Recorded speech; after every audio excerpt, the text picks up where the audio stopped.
Hi everyone, it's Kristi. Welcome back to my channel. Today is Flippin' Friday number 18. We have 2 more weeks of Flippin' Friday and we will finish up the year. Today we're working on a square pocket. This is easy peasy. You're going to love this. I have been doing these for a long time in scrapbooking, or gosh, even takes me back to 4th grade, doing our little origami pockets, very similar to that. You can use any kind of scrap, any size scrap, book page, tea-dyed paper, anything you want that you have left over. I'm using a 6 by 6 inch piece of scrapbook paper, and this is what coordinates with the Flippin' Friday that we've been doing for our idea book. And I'm just going to fold it over this way and make a triangle. Now normally the next step would be to fold this point down to the bottom. I never can get it straight, so hold tight for that and I'll tell you my secret to getting it straight. I'm going to flip this over and use my scoreboard because I want these sides to be even. I did this one, and this started out as a 6 by 6 and it ended up being 3 by 3 1/4.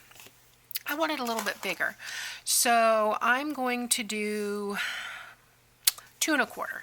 So I'm going to score 2 1/4, the long side at the top, the bottom of my triangle there, and I'm going to do 2 1/4 carefully.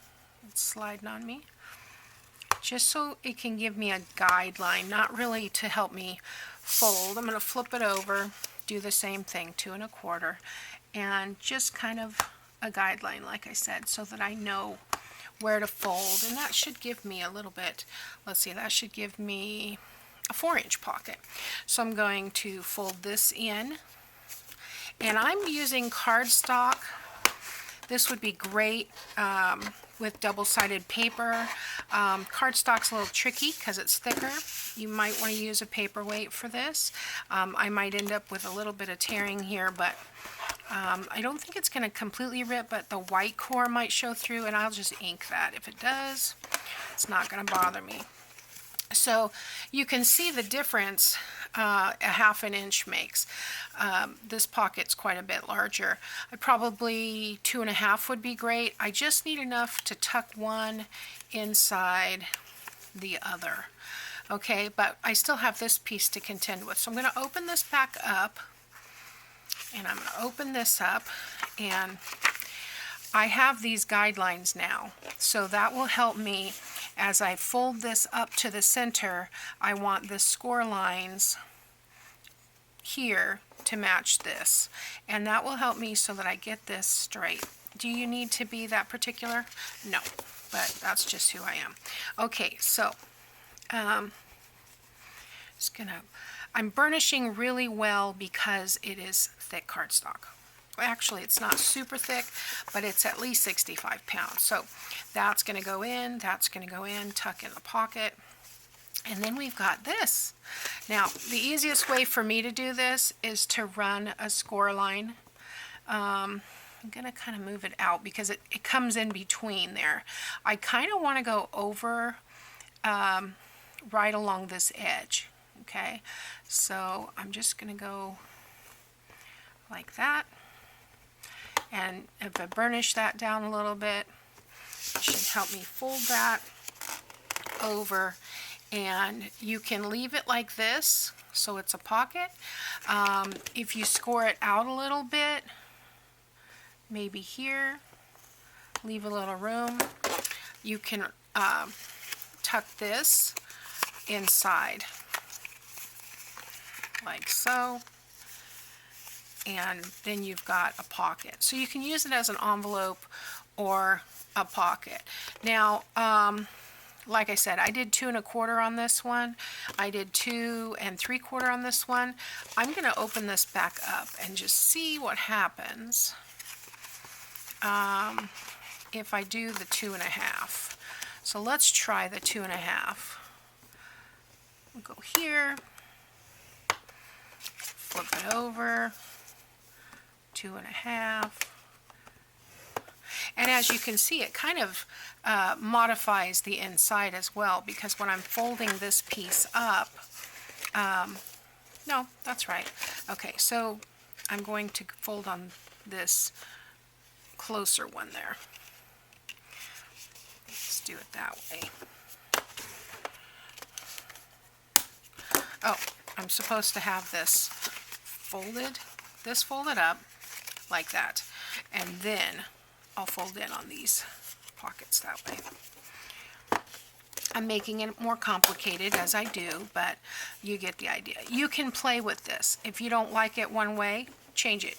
So that way you have, now you could easily put a little piece of glue on the tip of this when you tuck it in, and it'll stay.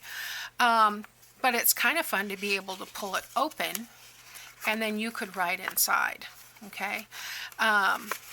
But what I love about this is that you end up with a bunch of pockets. So let me go back to this portion here. Score along that line. And I'm sorry, I'm off camera. So there you go. Leave it as an envelope or tuck it back in the back portion here. This is so stiff because it's cardstock. That it's harder to tuck, but if you were using paper, that would tuck really easily in there. You might want to even leave it, there we go, a little bit higher, you know, whatever. There's lots of ways to do this. Now, I have a little white edge there that can be trimmed, that can be inked, whatever, but here's the great thing. If you want it to be, it can be a floating pocket. If you attach it on 3 sides, you've got a pocket in the back, you've got a pocket here, you've got a pocket here, and you've got a pocket here, and you've got a belly band between. Okay, so if you wanted that to be a pocket, just put a little bit of glue down here on the bottom. But you're going to end up with 1, 2, 3, 4, and if you attach it to the page, 5 pockets. So that's a real fun one for using up scraps. Like I said, I started with a 6 by 6. This envelope ends up being 3 and 3/8 by 2.5. And then this, starting out with the same size paper, only scoring different, ends up at 3 and 3.25. So you can see, depending on where you score, it's going to make a difference. Hopefully you can see that with this dark paper. But there again, you can leave this as an envelope as well. So that's fun, and you can see where the double-sided paper would make it fun as well. So this was the 6-inch paper to start with, and then this one was a 2.5-inch score. The only difference between this envelope and this envelope was 1/4 of an inch scoring. So yeah, makes a big difference in the size of the pocket. So play with it, have fun. This is a good make ahead too.